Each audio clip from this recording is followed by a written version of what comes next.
3월 첫 주일입니다. 3월 하면 뭐가 제일 먼저 떠오르십니까? 봄. 봄이 왔습니다. 지난주에도 보면 밤에는 영하로 떨어졌지만 낮에는 영상 10도를 오르내렸는데 이번 주에는 이제 밤에도 영하에 안 떨어지고 낮 기온이 영하 20도까지 오른다고 합니다. 이제 추운 겨울이 지나고 정말 봄이 왔구나 생각을 하니까 설레고 기대도 되고 왠지 힘이 나는 것 같습니다. 아멘. 어, 우리 주보도 색깔이 바뀌었습니다. 봄 색깔로 분홍색으로 바뀌어서 주보도 예쁘게 잘 나왔는데 산책을 하다 보면은 매화도 꽃망울을 여기저기 터뜨리고 또 꽃도 또 나무도 풀도 기지개를 켜고 있습니다. 낙동강변에도 벚꽃이 꽃망울을 맺으면서 이제 곧 터뜨릴 준비를 한다고 누군가가 또 이렇게 반가운 소식을 전해주시기도 했습니다.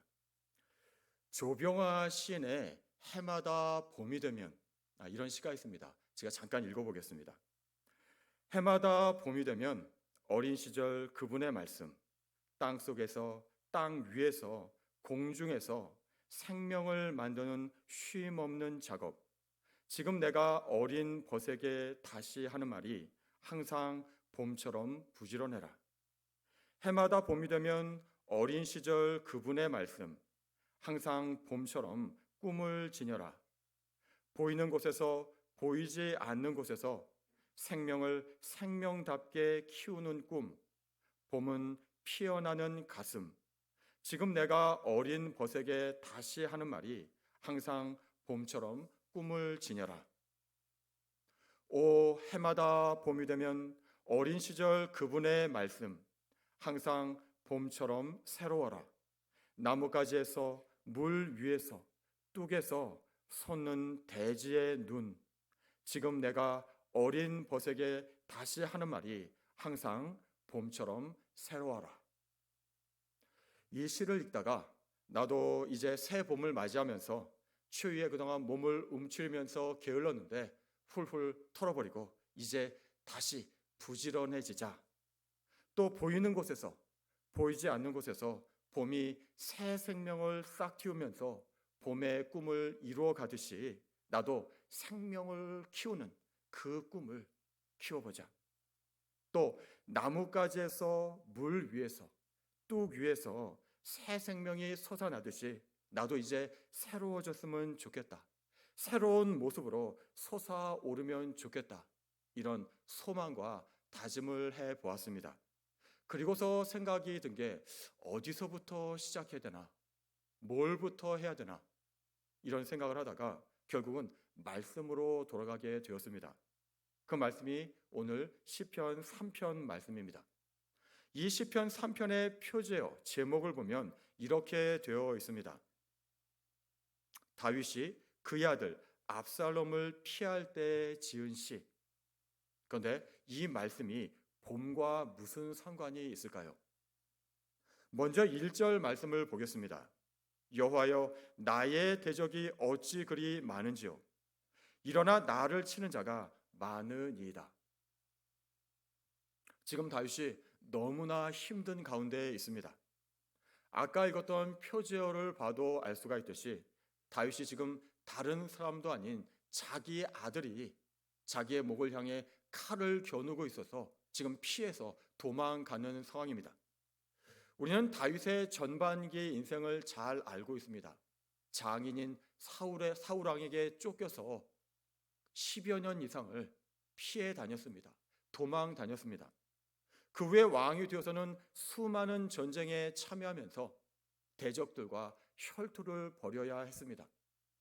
그리고 나서 이제는 좀 편해지나 했는데 다른 사람도 아닌 아들이 자기를 향해서 칼을 겨누면서 대적하고 있는 상황입니다. 또 그토록 믿었던 신하들이 아들과 합세해서 동조해서 자기를 향해 목숨을 죽이려고 쳐들어오고 있습니다. 여호와여, 나의 대적이 어찌 그리 많은지요. 일어나 나를 치는 자가 많으니이다. 정말로 이렇게 탄식하지 않을 수 없는 그런 상황입니다. 인생 최대 위기입니다. 그리고 더 가슴 아픈 것은 자기가 지금까지 나름 하나님을 잘 섬겨왔는데 사람들이 이런 얘기를 하는 것입니다. 2절 말씀입니다. 많은 사람이 나를 대적하여 말하기를 그는 하나님께 구원을 받지 못한다 하나이다. 안 그래도 힘들고 가슴 아픈데 많은 사람들이 자기를 대적하면서 하는 말이 넌 하나님께 구원받지 못해. 내가 믿는 하나님이 지금 어디 있어? 하나님 계시다면 네가 지금 이런 상황 가운데 있을 수 있어? 이렇게 조롱하면서 모욕을 합니다.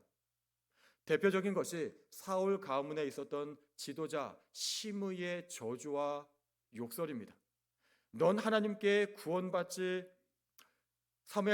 사무엘하 16장에 보면 이 사람이 다윗이 피난하는 그 길목에 서서 이렇게 다윗에게 저주와 악담을 퍼붓습니다. 다윗, 내가 왕이 되었지만 내가 흘린 그 피 때문에 하나님이 나라를 너의 손에서 내 아들의 손에 넘기셨다. 이러면서 저주하고 있습니다. 안 그래도 몸과 마음이 힘들어서 죽을 지경인데 영혼마저 하나님과 멀어지게 하고 절망에 빠뜨리게 하는 사탄의 소리였습니다. 우리도 신앙생활을 하다 보면 이렇게 다윗과 같은 탄식이 나올 때가 있습니다.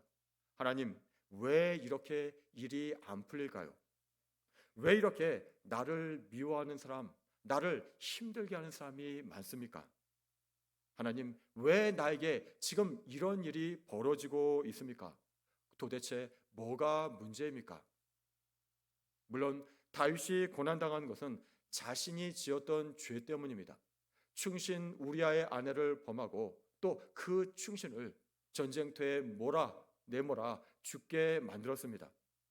이 죄에 대한 형벌의 성격이 있습니다. 이렇게 자기 죄에 대한 대가이든 또는 죄와 관계없는 고난이든 간에 우리 삶에 우리가 감당하기 쉽지 않은 참으로 어려운 일이 벌어질 때가 있습니다. 그리고 더 힘든 것은 신앙으로 그것을 이기면 좋은데 나의 신앙이 그 상황에서 힘을 쓰지 못하는 것입니다. 기도해야 하는 것은 알고 있지만 도저히 기도가 나오지 않습니다. 하나님을 의지해야 한다고 알고는 있지만 내 마음속에 불안감이 가시지 않고 내 마음을 나 자신도 어떻게 하지 못합니다. 하나님께 대한 의심도 들고 신앙에 회의가 들기 시작합니다. 다윗은 얼마나 힘들었을까요? 다른 사람도 아닌 자기 아들이 자기를 죽이려고 덤벼듭니다. 그리고 이 아들 압살롬이라는 아들은 그 용모가 굉장히 뛰어났고 다윗이 한번도 이 아들에 대해서 뭐라고 나무란 일이 없다고 성경은 말씀합니다. 그런 특별한 아들이 이제 자기를 죽이려고 믿었던 신하들과 합세해서 지금 쳐들어오고 있습니다. 그 당황스러움, 그 배신감, 또 그 수치심, 이런 말로도 다 표현할 수 없는 깊은 슬픔과 암담함이 있었을 것입니다.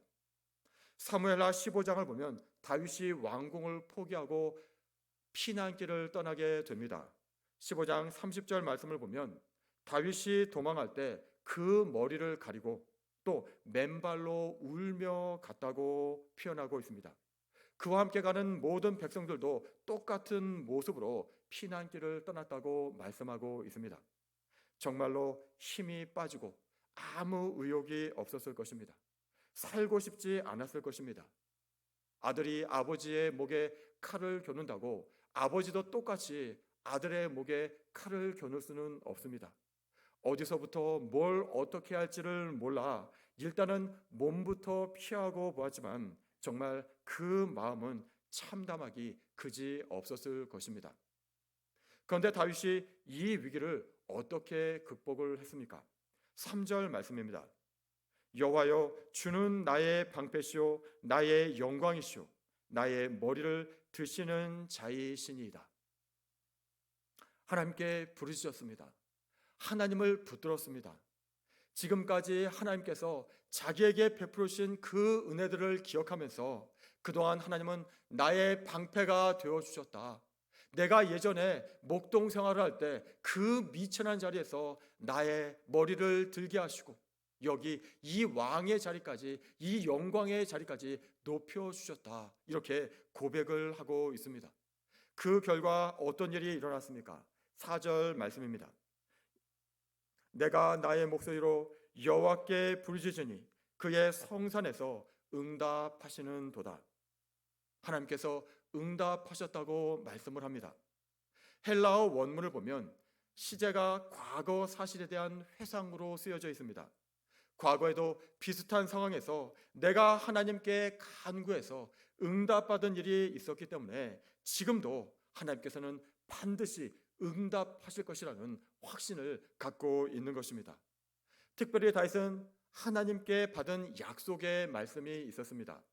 사무엘하 7장 말씀을 보면 하나님은 이렇게 말씀하셨습니다. 내가 범죄하면 나 하나님이 사람의 매와 인생의 채찍으로 너를 징계는 하지만 너를 버리지는 않을 것이다.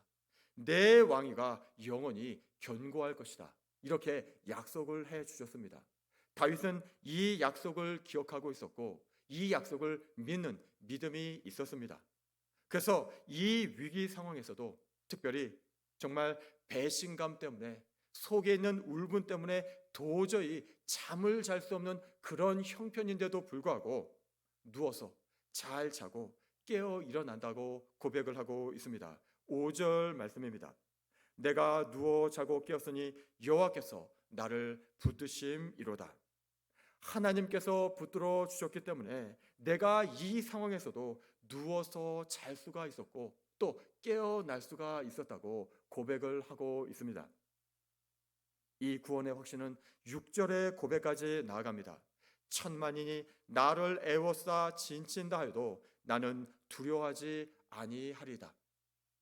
아무리 많은 사람이 나를 둘러싸서 나를 죽이려 한다 할지라도 나는 두려워하지 않는다. 이런 용기를 고백하고 있습니다. 그런데 이 용기, 이 고백이 어떻게 나왔습니까? 이 고백, 이 용기가 나오기까지는 시간이 필요했습니다. 지금 다윗의 고난은 형벌의 성격이 있습니다. 그래서 다윗이 피난할 때 보면 제사장이 법궤를 가지고 나와 함께 가려고 했을 때 그 법궤를 가지고 돌아가라고 말을 합니다. 또 시므이라는 이 사울 지파 리더가 자기한테 돌을 던지며 저주할 때 부하들은 죽이자고 말을 했지만 죽이지 않았습니다. 오히려 하나님께서 저 사람을 통해서 나를 꾸짖으시는 거라고 그렇게 해석을 했습니다. 다윗은 깊은 자책감, 절망의 시간, 또 수치스러운 그 기나긴 시간, 하나님이 나를 버리신 것은 아닐까 하는 그 두려움의 시간, 이 모든 것을 통과하고서야 비로소 하나님께 은혜를 받게 됩니다. 나는 죄인이지만 이 죄인을 용서하시는 하나님을 믿고 또 붙들고 의지하고 그래서 그 힘든 어둠의 시간을 통과해서 마침내 하나님께서 은혜를 주셔서 그 은혜를 붙들고 이렇게 담대하게 하나님이 나를 구원해 주실 거라는 그런 고백을 하고 있는 것입니다. 다윗은 참으로 수치스럽고 자기 자신도 자기를 용서할 수 없었을 것입니다. 과거에 우리아의 일만 생각해도 그것 때문에 정말 너무도 힘들었을 것입니다. 그렇지만 그래도 이 모습 이대로 나가서 정말 이 고난이 하나님의 형벌일지라도 이 모습 이대로 하나님께 나아가서 하나님의 긍휼을 구하는 것입니다.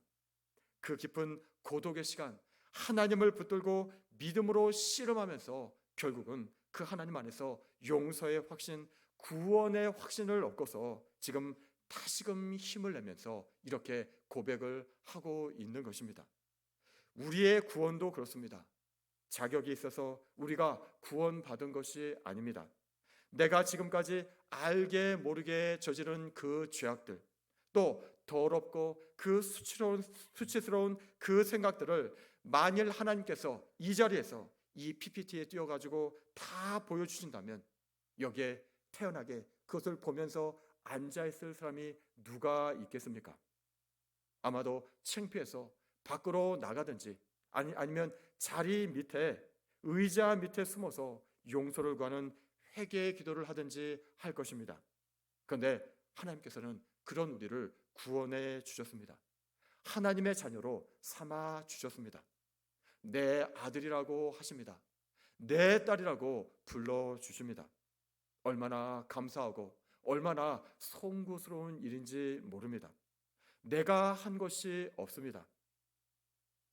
저는 청년 시절에 아무리 불러도 하나님이 느껴지지 않고 또 그 하나님이 이해되지 않고 믿어지지 않아서 너무나 힘든 때가 있었습니다. 교회는 다니고 있었지만 얼마나 힘들었는지 모릅니다. 인생 하루하루 사는 것이 얼마나 고달팠는지 모릅니다. 그런데 그런 나를 하나님께서 어느 순간 만나 주셨습니다. 내가 여기 있다고 말씀하셨습니다. 하나님의 존재가 정말로 느껴졌습니다. 믿어졌습니다. 그리고 나서 저의 인생이 180도 완전히 바뀌게 되었습니다. 캄캄했던 그 인생에 빛이 들어왔고 이해되지 않고 혼란스러웠던 이 세상이 조금씩 이해되기 시작했습니다. 아니, 무엇보다도 나 자신이 이해되고 나 자신을 용서할 수가 있었습니다. 그리고 또 이것은 우리의 삶, 신앙의 여정에 있어서도 마찬가지입니다. 알 수 없는 고난의 시간이 있습니다. 죄의 결과이든 죄의 결과와 상관없는 하나님의 특별한 계획에 의한 것이든 간에 참으로 우리가 견디기 쉽지 않은 그런 시간을 지낼 때가 있습니다. 특별히 욥의 경우는 죄의 결과와는 상관없이 하나님의 특별한 목적하에 그러한 특별한 힘든 시간을 보냈습니다. 그리고 그 힘든 시간을 하나님을 붙들고 의지하면서 또 가슴 속에 있는 그 울분과 탄식을 하나님께 토해내면서 긴 시간을 인내했습니다. 그리고 나서 마지막에 한 고백이 무엇입니까? 욥기서 42장 5절에서 욥은 이렇게 고백을 합니다. 내가 주께 대하여 귀로 듣기만 하였사오나 이제는 눈으로 주를 배움나이다. 내가 주께 대해서 그동안은 간접적으로 귀로 듣고 그냥 간접적으로 알기만 했지만 이제 이 고난 가운데서 하나님을 붙들고 의지하고 또 처절하게 하나님을 또 탄식하며 고백하며 하나님께 나아가서 결국은 하나님의 음성을 듣게 됩니다. 하나님을 만나는 특별한 은혜를 누리게 됩니다. 아브라함이 이삭을 번제로 드릴 때도 마찬가지였습니다. 창세기 22장에 보면 하나님께서 아브라함에게 독자 이삭을 번제로 드리라는 명령을 하십니다. 이 이삭이라는 아들, 이 외아들이 어떤 아들입니까? 하나님께서 아브라함에게 아들을 주시겠다는 약속을 하고 25년이나 지나서 그렇게 해서 얻은 아들입니다. 100세에 얻게 된 아들입니다. 자신의 생명보다도 더 귀한 아들입니다. 유일한 상속자입니다. 자기가 죽으라면 죽겠지만 이 아들은 도저히 절대 포기하지 못합니다. 그런데 하나님께서 명령하십니다. 하나님께서 지시하신 모리아 산까지 가려면 3일 길을 가야 합니다. 그 시간이 얼마나 힘들었을까요? 별의별 생각이 다 들었을 것입니다. 하나님이 정말 이런 분이셨나? 내 자식까지도 죽이라고 말씀하시는 그러한 잔인한 분이셨나? 하나님을 의심도 해 보았을 것입니다. 내가 잘못 들었나? 자기 귀를 의심해 보기도 했을 것입니다. 속이 타고 또 애가 타고 이게 과연 무엇인지 하나님이 말씀하셨는데 이게 과연 나에게 어떤 의미가 있는 건지 눈물이 앞을 가리고 또 그 3일이 3년같이 느껴졌을 것입니다. 그 시간 동안 분명히 하나님과 씨름했을 것입니다. 그리고 나서 얻은 결론이 무엇입니까? 바로 전능하신 하나님입니다. 그동안 내가 경험했던 하나님, 그 하나님은 무엇이든지 하실 수 있는 전능하신 하나님이셨다. 그러므로 내 아들 이삭을 번제로 드려도 하나님은 다시 살리실 수 있는 분이다 깨달았습니다. 이런 믿음이 생겼습니다. 그리고 그 믿음으로 칼을 드는 순간 하나님께서 하나님의 음성이 들려옵니다. 아브라함아, 아브라함아. 그리고 말씀하십니다. 그 아이에게 내 손을 대지 말라. 그에게 아무 일도 하지 말라. 내가 내 아들 내 독자까지도 내게 아끼지 아니하였으니 내가 이제야 내가 하나님을 경외하는 줄을 아노라. 그리고 다시 아브라함을 불러 말씀하십니다. 내가 이같이 행하여 내 아들 내 독자도 아끼지 아니하였은즉 내가 내게 큰 복을 주고 내 씨가 크게 번성하여 하늘의 별과 같고 바닷가의 모래와 같게 하리니 내 씨가 그 대적의 성문을 차지하리라. 또 내 씨로 말미암아 천하 만민이 복을 받으리니 이는 내가 나의 말을 준행하였음이니라. 아브라함이 하나님의 특별한 약속을 받고 또 믿음의 조상이 되는 순간입니다. 다윗과 욥 그리고 아브라함, 이 믿음의 선배들의 공통점이 무엇입니까? 그 고난의 시간, 그 연단의 시간, 내 힘으로 아무것도 할 수 없던 그 시간에 하나님을 믿는 믿음으로 인내한 것입니다. 하나님을 붙들고 그 시간에 하나님과 씨름한 것입니다. 그리고 버텨낸 것입니다. 그리고 나서 하나님의 특별한 구원을 경험한 것입니다. 우리가 지금 지내는 사순절의 시간도 바로 그런 시간입니다. 나를 구원해 주신 하나님, 그런데 내가 한 것이 없습니다. 하나님이 하셨습니다. 하나밖에 없는 아들을 나를 위해 내어 주셨습니다. 그 사랑하는 독자, 그 외아들을 나를 위해서 십자가에 다 내어 주셨습니다. 그리고 그 아들 예수 그리스도, 우리 주님이 나를 위해서 십자가에 대신 못 박히셨습니다. 내가 수치를 당해야 되고, 내가 채찍에 맞아야 되고, 내가 조롱을 당해야 되고, 내가 침뱉음을 당해야 되고, 내가 죽어야 되는데 주님께서 대신 그 자리에서 다 감당하셨습니다. 십자가에서 죽어야 하는 나를 밀치시면서 주님께서 말씀하십니다. 넌 죽으면 안 돼. 내가 다 감당했으니까 너는 살아야 해. 잘 살아야 해. 이제부터는 행복하게 살아야 해. 참 부끄러울 뿐이고 참 감사할 뿐입니다. 그리고 이제 이렇게 살면 안 되지. 이렇게 살 수 없어. 이제 나를 위해서 주님께서 생명을 버려 내 모든 것을 감당하셨기 때문에 나 이렇게 살지 않고 이제 주님 뜻대로 살아야 해. 이렇게 다짐하는 시간입니다. 사순절기는 나를 위해 십자가에서 모든 고통을 대신 담당하신 그 주님을 기억하고 바라보면서 구원의 감격과 은혜를 회복하는 시간입니다. 지금까지 타성해졌던 습관들을 회개하고 다시 새롭게 시작하는 시간입니다. 그리고 그렇게 하기 위해서 자발적으로 먹는 것을 끊기도 하고 또 스마트폰이나 유튜브나 드라마, 영화, 인터넷 서핑, 그동안 타성에 젖어서 아무 생각도 없이 했던 그 무의미한 것들을 절제하거나 끊기도 합니다. 이것이 쉽지 않습니다. 자발적인 고난입니다. 그리고 이것은 부활을 향해서입니다. 이런 특별한 시간을 가진 경우와 그런 시간을 가지지 않고 부활절을 경험할 때 그 감격이 다릅니다. 그래서 우리 교회학교에서도 특별하게 말씀을 읽는 시간을 갖고 또 기도하는 시간도 갖습니다. 청년부에서는 사순절 챌린지라고 해서 하루하루 주님께서 기뻐하실 만한 특별한 일을 하고 체크를 해나가고 있습니다. 새벽 기도에 참석하기도 하고 하루 휴대폰 없이 살아보기도 하고 또 말씀을 필사해 보기도 하고 또 기도 시간을 정해서 특별한 기도를 하기도 하고 또 군것질을 하루 종일 안 하기도 하고 또 하루 금식을 해보기도 합니다. 왜 이런 고생을 사서 합니까? 주님의 고난에 동참하면서 사순절 후에 주시는 주님의 그 부활의 기쁨을 함께 경험하기 위해서입니다. 부활절에 주시는 그 은혜를 담을 그릇을 준비하는 시간입니다. 그리고 그 힘으로 새로워져서 이제 새로운 신앙의 삶을 살아가기 위해서입니다.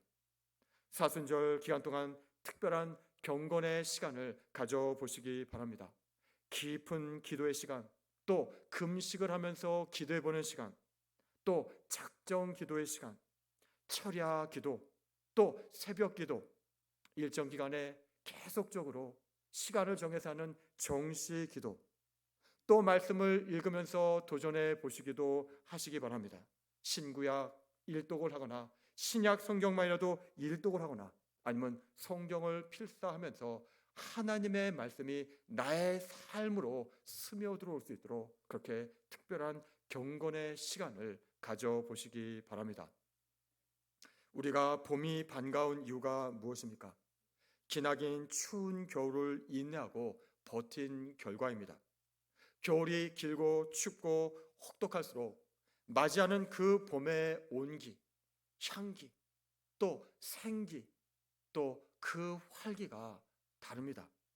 영적으로도 우리가 사순절 기간 동안 주님의 십자가의 길에 깊이 동행하고 동참할 때 다가오는 그 부활의 아침이 더 환하고 더 밝고 더 감격적으로 다가올 것입니다. 우리의 신앙의 여정도 그렇습니다. 깊은 인내의 시간이 있습니다. 고난의 터널이 있습니다. 그 시간을 주님을 붙들고 인내하고 견디고 버틸 때 그 인내의 시간 뒤에 터널의 끝자락에서 맞이하는 그 기쁨과 감격은 정말로 남다릅니다. 우리의 인생 전체에서 제자의 길을 가는 것 정말로 쉽지 않습니다. 그러나 주님을 붙들고 함께 가는 그 제자의 길, 정말 주님 기뻐하시는 그리스도인으로 살아내려고 몸부림치면서 가는 그 길 끝에서 주님께서 주실 영광의 면류관이 있고 부활의 빛이 있습니다.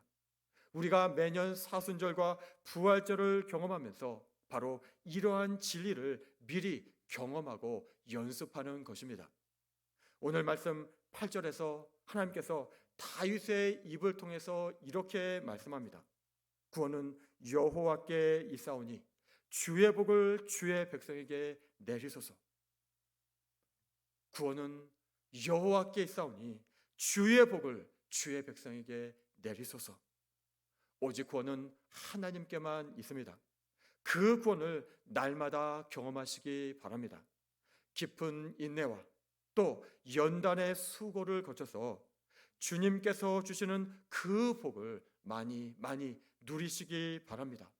그리고 그 힘으로 신앙의 삶, 제자의 길, 하나님께서 기뻐하시는 참 신앙인의 길을 넉넉히 걸어가시기 바랍니다. 시편 147편을 보면 시편 기자가 이렇게 고백을 합니다. 우리 주는 위대하시며 능력이 많으시며 그의 지혜가 무궁하시도다. 상심한 자들을 고치시며 그들의 상처를 싸매시는도다. 그가 별들의 수요를 세시고 그것들을 다 그 이름대로 부르시는도다. 그가 구름으로 하늘을 덮으시며 땅을 위하여 비를 준비하시며 산에 풀이 자라게 하시며 들짐승과 우는 까마귀 새끼에게 먹을 것을 주시는도다. 예루살렘아 여호와를 찬송할지어다. 시온아 내 하나님을 찬양할지어다. 우리 주님은 능력이 많으시며 그 지혜가 무궁하십니다. 상심한 자들을 고치시며 그들의 상처를 싸매어 주십니다. 하늘에 저 수많은 별들의 수요를 세시고 그 이름 하나하나를 기억하시며 그 별들을 불러내십니다. 우리 하나님은 구름으로 하늘을 덮으셔서 땅을 위하여 필요에 따라 비를 내려주시고 그래서 풀이 자라게 하시고 들짐승과 날짐승에게 또 그 새끼에게까지 먹을 것을 주시는 하나님이십니다. 그래서 우리가 할 것은 이 하나님을 의지하며 이 하나님을 누리는 것입니다. 그리고 나의 온 존재를 다해서, 나의 온 삶을 다해서 찬양하는 것입니다. 그리고 찬송하는 것입니다. 이제 정말 봄이 왔습니다. 우리도 이제 새 봄과 함께 다시 부지런해지고, 또 생명을 키우고 자라나는 꿈을 꾸고, 또 날마다 새로워지는 영적인 봄을 누리기를 간절히 소망합니다. 그리고 여기에는 통과해야 할 연단의 시간이 있습니다. 각자 개인에게 주어진 그 연단의 시간을 하나님을 붙들고 하나님을 신뢰하며 잘 이겨내시고, 또 이 사순절이라는 40일간의 기회의 시간, 이 시간을 잘 선용해서 우리 모두 더 부지런히 생명을 품고 그 생명을 키우고, 또 날마다 새로워지는 영적인 봄을 누리기를 간절히 축복합니다. 하나님 아버지, 새 봄이 왔습니다. 우리의 영혼에도 새 봄이 오기를 소망합니다. 그러나 새 봄이 그냥 오지 않듯이 긴 겨울 그 혹독한 추위를 견디고 비로소 새 봄이 찾아오듯이 우리 삶의 고난의 시간, 고통의 시간을 견딘 후에 반드시 영혼의 봄이 온다는 것을 기억하고 잘 인내하게 하여 주옵소서. 이 사순절의 시간에 세상을 향하던 마음과 삶이 다시 주님을 바라보게 하시고, 자발적으로 절제하고 포기하고 나누는 경건의 시간이 되어서 다가오는 부활절을 감격으로 맞이하게 하여 주옵소서. 그 과정에서 다시 부지런하게 생명을 품고 키우고 양육하는 새롭게 변화된 삶이 되게 하여 주옵소서. 예수님의 이름으로 기도드립니다. 아멘.